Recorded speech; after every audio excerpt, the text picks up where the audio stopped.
తాకట్లో ఉన్న బంగారాన్ని విడిపించి ఆ రోజున మార్కెట్ ధర కట్టి మిగిలిన డబ్బును మీకు అందిస్తుంది కొమ్మూరి గోల్డ్.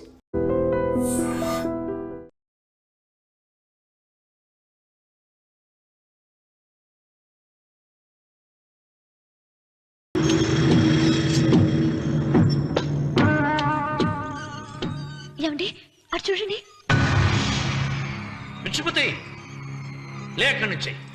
నువ్వు తిను మావయ్య.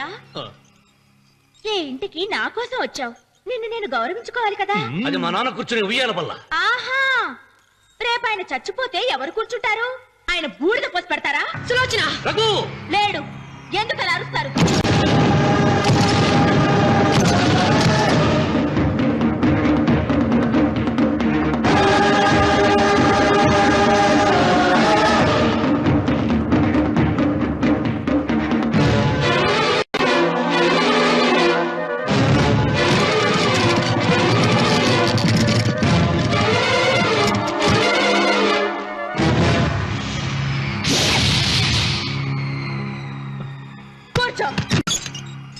నువ్వు ఉయ్యాల బల్ల మించి లేచావంటే నన్ను చంపుకు తిన్నట్టే. అన్వర్,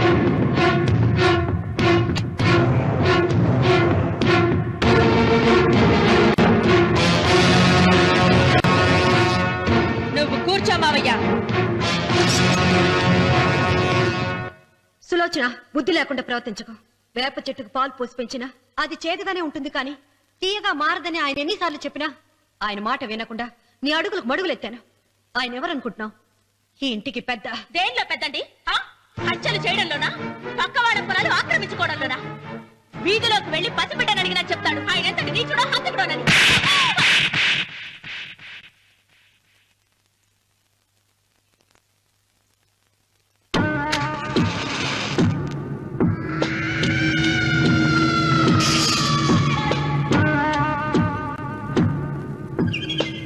అమ్మా, నువ్వెన్నైనా చెప్పు, నా భార్య మీద చేయి చేసుకోవడం నేను సహించలేను. రఘు, అన్నయ్య నీ భార్య మీద చేయి చేసుకోవడం తప్పే, కానీ దానికోసం వాటాలు పంచమని చెప్పడం న్యాయం కాదురా.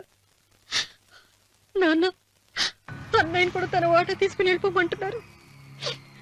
కావాలంటే నేను నీ భార్య కాళ్ళు పట్టుకుని క్షమాపణ చెప్తాను రా. అమ్మమ్మమ్మమ్మమ్మమ్మమ్మమ్మమ్మ, నేను 100 సార్లు మీ కాళ్ళు పట్టుకుంటాను. మా బతికేదో మమ్మల్ని బతకనివ్వండి. ఏంటి నించున్నారు? రండి, అక్కడ ఎదురు చూస్తున్నారు. చేసినంత చేసి కాళ్ళు పట్టుకుంటుందట మా తల్లి. నీ కన్నీళ్లకు రాళ్లు కరుగుతాయి గాని కన్నవాళ్లు కరగరు సీత. సీత, వాళ్ళు చిన్నపిల్లలుగా ఉండేటప్పుడు ఎంత సంతోషంగా ఉండేవాళ్ళం.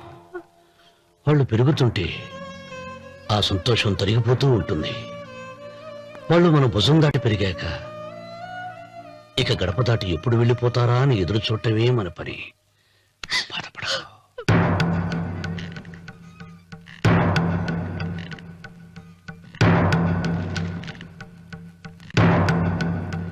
ఇదేంటి లారి గారు, ఆస్తి మాత్రమే 3 వాటాలుగా రాశారేంటి? అమ్మ నగలో నాకు వాటా ఉందిగా, ఆ నగల గురించి కూడా దీంట్లో రాయండి.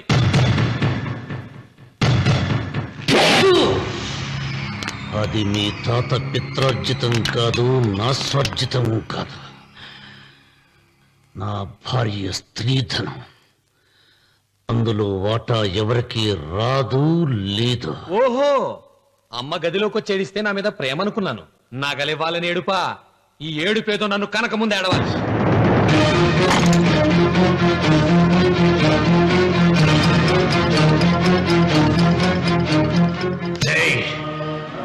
నీ అమ్మను ఎంత మాట అన్నావురా?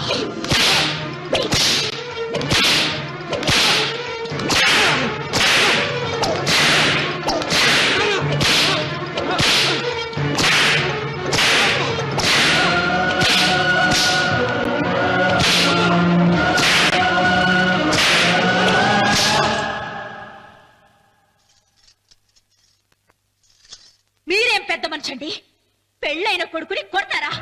ఆస్తి ఇవ్వడం ఇష్టం లేకపోతే ఇష్టం లేదు అని చెప్పండి. కూలి చేసుకుని బతుకుతాం, లేదా ఆలయం ముందు అడుక్కు తిని బతుకుతాం. ఇప్పుడు ఆయన మీ కొడుకు కాదు, నా మొగుడు. నా మొగుణ్ణి కొట్టే హక్కు మీకు లేదు.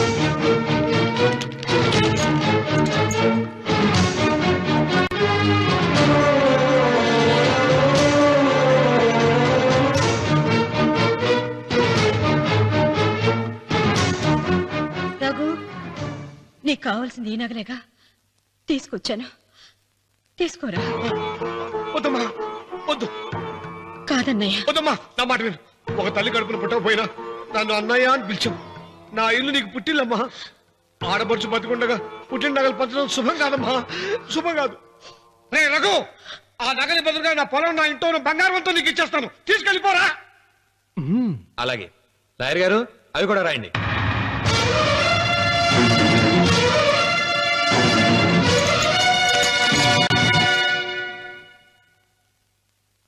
నాన్న, నాకు ఆస్తక్కర్లేదు. నేను మీతోనే ఉంటాను. మరదల్ని కొట్టే సంస్కారం ఉన్న కొడుకుని ఇంట్లో ఉంచుకునే సంస్కారం నాకు లేదు. వెళ్ళిపో.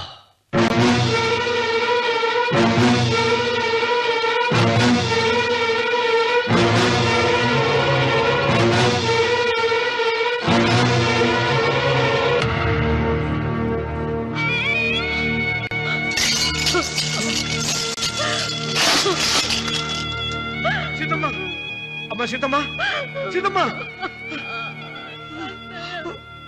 ఒరే రావుడు, నాకేదో భయంగా ఉందిరా. ఆ దేవుడి శాపం తగిలింది. లేకపోతే నీ కుటుంబం ఇలా ముక్కైపోవడం ఏంటి? నా మాట విను, వెళ్ళు. ఆ శివలింగాన్ని తిరిగి తీసుకొచ్చి యథాస్థానంలో ప్రతిష్ఠిస్తారా?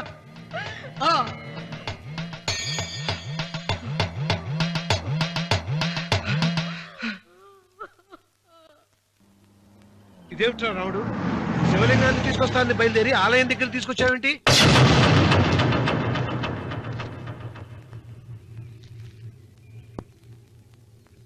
ఎలారా ఈ ఆలయాన్ని పడగొట్టాలి?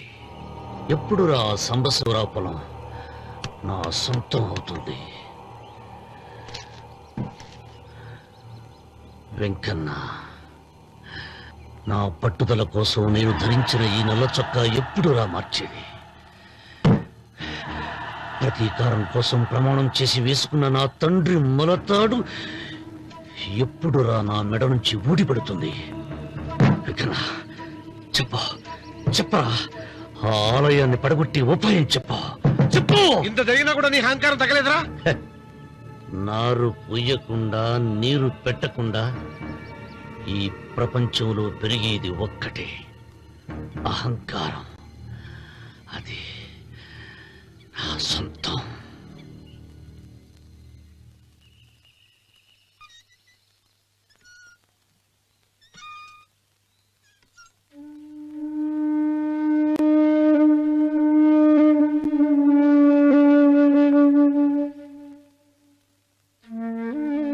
పిల్లలు వెళ్ళిపోయారు, కోడళ్ళు వెళ్ళిపోయారు. వచ్చే రాఖీ పండుగ నాటికి ఇది కట్టడానికి నేను కూడా ఉండకుండా వెళ్ళిపోతానేమో. చిచ్చా, అవే మాటలమ్మా. నువ్వు నిండు 100 ఏళ్లు బతకాలమ్మా. 15 రోజులు కూడా పిల్లలు లేకుండా బతకలేకపోతున్నదని 100 ఏళ్ళు ఎలా బ్రతకగలనన్నయ్య?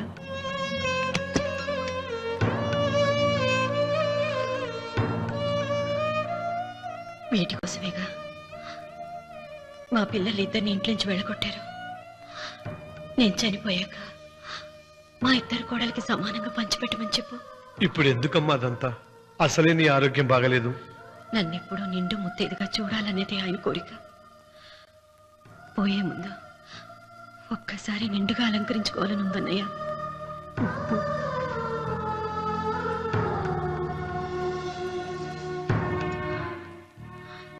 ఈ అన్నయ్య లేకపోతే నా ఈ కోరిక తీరేది కాదు. నీ చేతులతో అలంకరించన్నయ్య.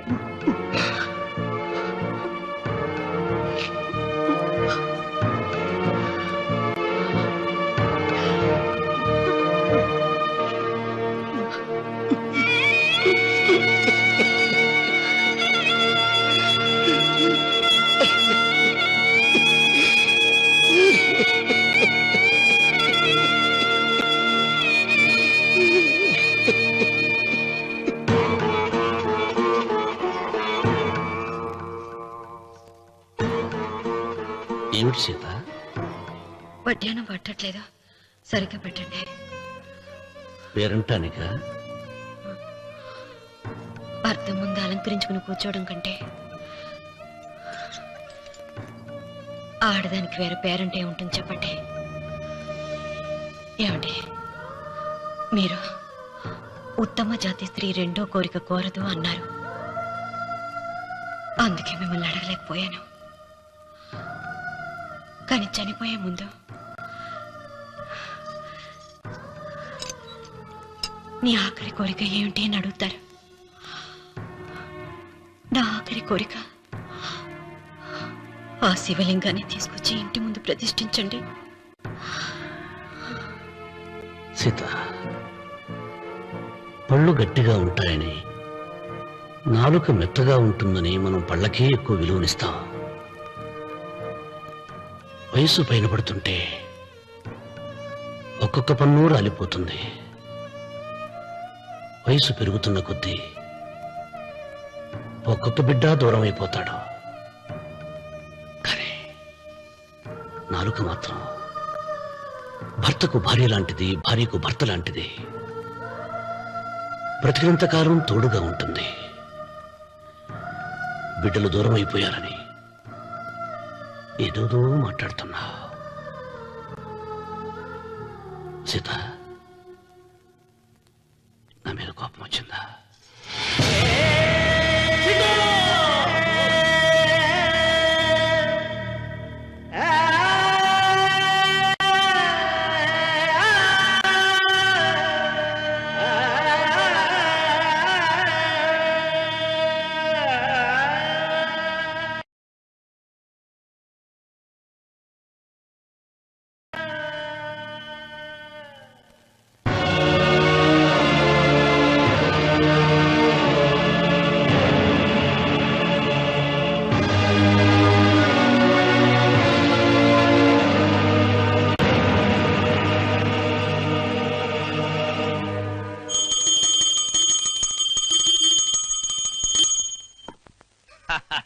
అక్కడ రామన్న చౌదరి చచ్చిన పేళానికి దీపం వెలిగించాడు. ఇక్కడ ఈయన అమ్మూరికి ఆరతి వెలిగించాడు. నేను ఆ రోజే చెప్తేనే అది చాలా మహిమగల శివలింగము, దాని జోలికి పోతే సర్వనాశనం అయిపోతాడని. పిల్లలేమైనారు? ఇల్లు వదిలిపోయినారు. పెండ్లాము లోకం ఏడ్చిపాయ. ఇక రామన్న చౌదరితో పాటు ఆయన వంశం కూడా గబ్బు లేచిపోతా. ఒకవేళ భయపడి ఆ శివలింగం మళ్ళీ యథాస్థానంలో పెడతాడేమో. పెట్టడు. పెట్టాలని ప్రయత్నిస్తే ఎట్లా ఆపాలనో మనం చూసుకుందాం.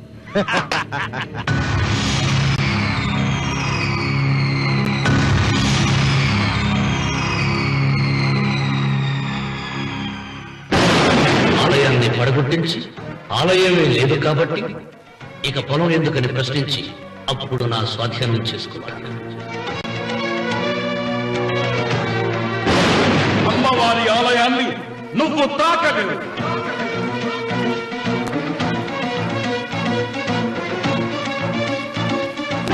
ఆ ఆలయాన్ని పడగొట్టలేదండి.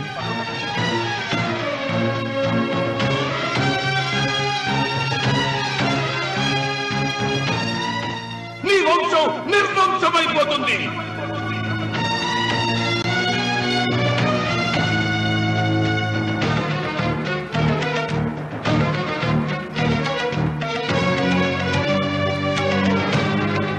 ఆ శివలింగాన్ని తీసుకొచ్చి ఇంటి ముందు ప్రతిష్ఠించండి.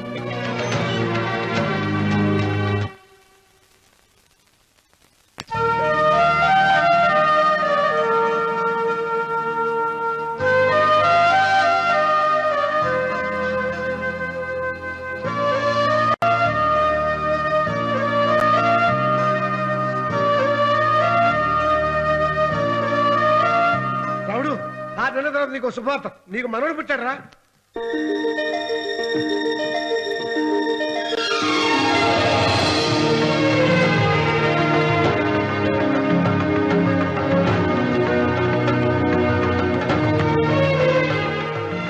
మావయ్య,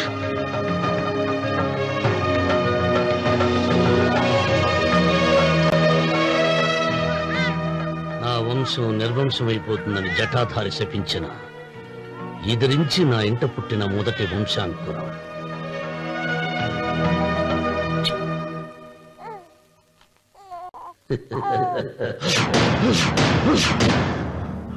నవ్వుతున్నాడు. ఆ రమణ నవ్వుతున్నాడు. మళ్ళీ నవ్వుతున్నాడు. వాడు నవ్వుతున్నాడు. వారసుడు పుట్టాడని హాయిగా నవ్వుతున్నాడు. వాడి ముఖంలో ఆనందం కనిపిస్తే నీ జీవితంలో నిప్పులు పోసుకున్నట్టే తెలుసా? నా అనుమానం 3వ వాట కింద తను ఉంచుకున్న ఆస్తి, అంతస్తు, నగలు అన్ని అన్ని అన్ని ఆ బిడ్డకి రాసిస్తాడు తెలుసా? మొన్న డాక్టర్ పరీక్షించి ఏం చెప్పింది నీకు? పిల్లలు పుట్టే అవకాశం చాలా తక్కువగా ఉంది అని చెప్పలేదు? చెప్పు. గొడ్రాలు అన్న పాయింట్ తో నిన్ను పంపేసి మళ్ళీ కొడుక్కి పెళ్లి జరిపిస్తాడు. దిక్కుతోచని నువ్వు ఆత్మహత్య చేసుకుని చచ్చిపోతావు. ఇదంతా జరగకుండా ఉండాలంటే నీ తోడికోడలు కన్న బిడ్డని కన్నట్టే చంపేయాలి. ఈ భయాలేవి పెట్టుకోవద్దు. మీ నాన్న గుండెల్లో కత్తి కసా కసా దింపిన కసాయి వాడి మీద పగ తీర్చుకుంటున్నాననుకో, అంతే. బిడ్డ చచ్చిపోతే దిగులుతో రుక్మిణి చచ్చిపోతుంది. ఆమె పోతే ఈ ఇంటికి, ఆ ఇంటికి, అసలింటికి అన్నిట్లో నీదే పెత్తనం.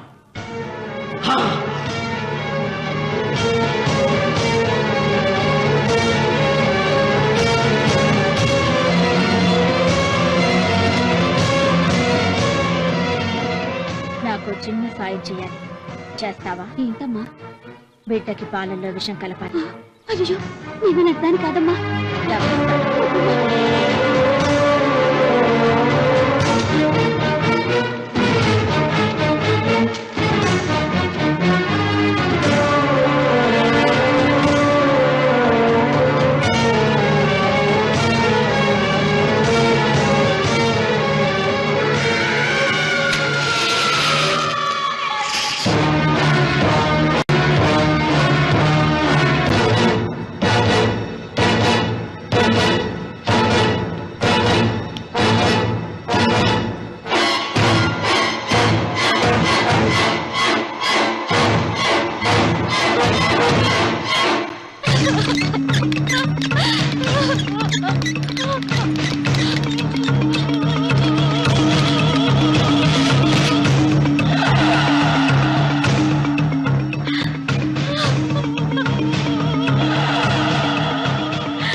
బిడ్డకి చివరిగా ఏం పట్టించారు? పాలు తాగించా. పాలలో విషయం కలిసింది.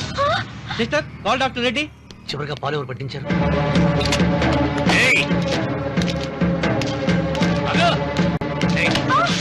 పాలలో ఏం కలిపావు? నాకేం తెలియదు బాబు. నిజం చెప్పు. చెప్పదు బాబు. మీ మరదలే డబ్బిచ్చి బాబుకు పాలలో విషయం కలపమని చెప్పింది.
ఒరే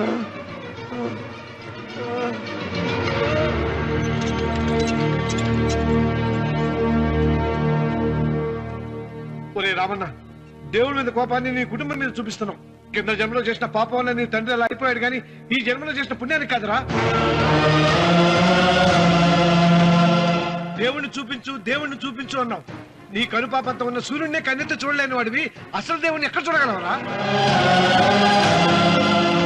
రామన్న, శాపాన్ని ఎదిరించి పుట్టాడని గర్వపడిన నీ మనవడు ఇప్పుడు చావు బతుకుల్లో ఉన్నాడు రా. గాయపడిన నీ రెండో కొడుకు ఇక్కడ చచ్చిపోతే నీ పెద్ద కొడుకుని ఉరి తీస్తారా? కొడుకుల్ని, కోడల్ని, మనవణ్ణి, భార్యని అందరినీ పోగొట్టుకుని నువ్వు ఒక్కడమే బతికి సాధించేదేమిట్రా? శివలింగాన్ని ప్రతిష్ఠించమను అన్నయ్య అని నన్ను బతిమాలి నిన్ను ప్రాధేయపడి తన ఆఖరి కోరిక తీరకుండానే చచ్చిపోయింది నా చెల్లెలు.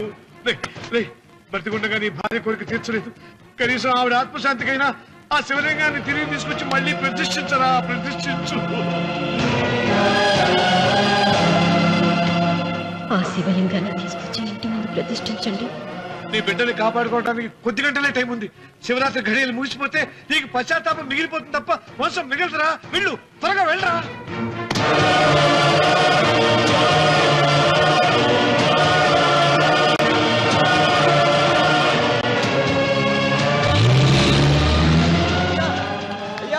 అయ్యా గారు,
రామన్నా, నీ వల్ల ₹1,00,00,000 ఆస్తి నష్టపోయాను. నేను ఇష్టపడిన సీతను నాదానిగా చేసుకోలేకపోయాను. నిన్ను నీ వల్ల 14 ఏళ్ళు శిక్ష అనుభవించాను రా.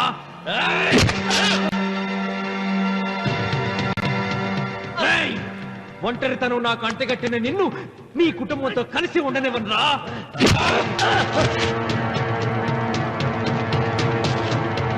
నిన్ను చంపి నా పగ తీర్చుకుంటాను రా.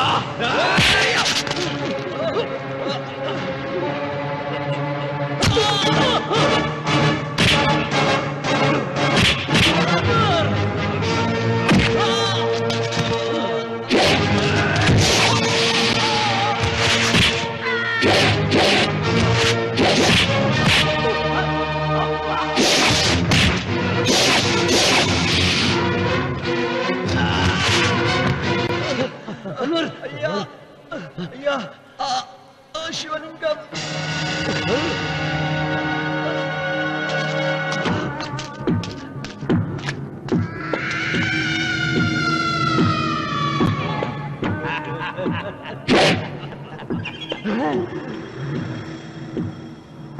ఏయ్, రాయలసీమ రామన్న చౌదరి, ఇప్పుడు చూస్తా నిన్ను ఏ దేవుడు కాపాడతాడో.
నాగేంద్రహారాయ త్రిలోచనాయ భస్మాంగరాగాయ మహేశ్వరాయ నాగేంద్రహారాయ త్రిలోచనాయ భస్మాంగరాగాయ మహేశ్వరాయ నిత్యాయ శుద్ధాయ దిగంబరాయ తస్మై నకారాయ నమః శివాయ.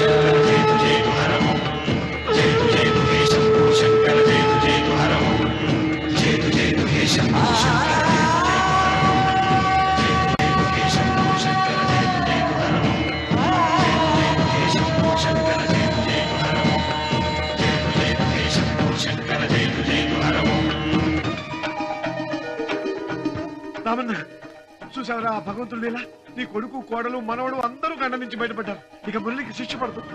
నీ కుటుంబం అంతా చల్లగా ఉంటుంది. సీతమ్మ ఆత్మ ఇప్పుడు శాంతిస్తుందిరా.